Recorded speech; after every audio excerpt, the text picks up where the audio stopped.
बस कार्तिकेय जी ने गणेश जी से कहा एक चीज अपने अंदर याद करिए,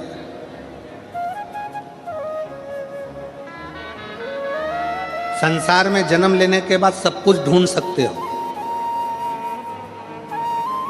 संसार में जन्म लेने के बाद सब कुछ निकाल सकते हो,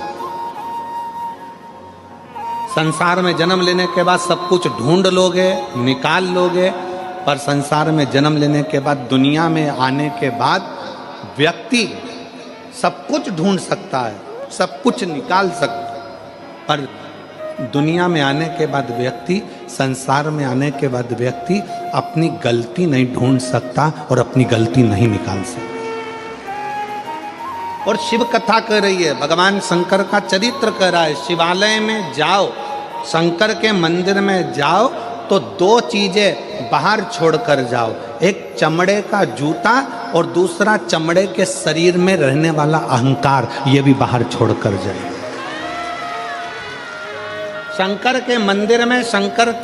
में जब पहुंचो, शिवालय में पहुंचो, शंकर को एक लोटा जल चढ़ाने जाओ तो दो चीजें बाहर छोड़ जाओ, एक चामड़े का जूता और दूसरा ये चामड़े के शरीर में रहने वाला अहंकार। बस ये दो चीज मंदिर में लेकर मत जाना, ये दो चीज शंकर के पास लेकर मत जाना। एक चमड़े का जूता बाहर रहने दो और दूसरा आप चमड़े के शरीर में, ये मनुष्य के शरीर में जो अहंकार रहता है, इस अहंकार को बाहर रहने दो। जब तुम मनुष्य के शरीर में, चामड़े के शरीर में जो अहंकार है, इस अहंकार को जब आप बाहर छोड़ दोगे तो परमात्मा को मिलने में देरी नहीं लगेगी, परमात्मा मिल जाएगा।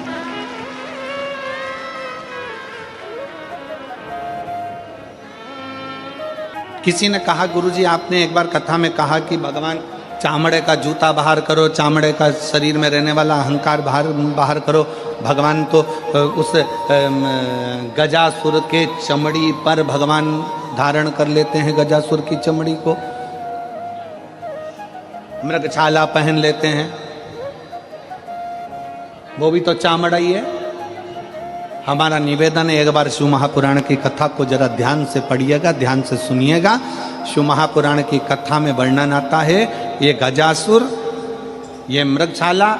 भगवान जो अपने शरीर पर धारण करे हैं, ये कोई साधारण नहीं है। उस मृगछाला को धारण करने वाले उस जीव से पूछो कि उसने भगवान की कितनी भक्ति करी होगी, तब भगवान से प्रार्थना करा कि मेरी चमड़ी भी आपके शरीर के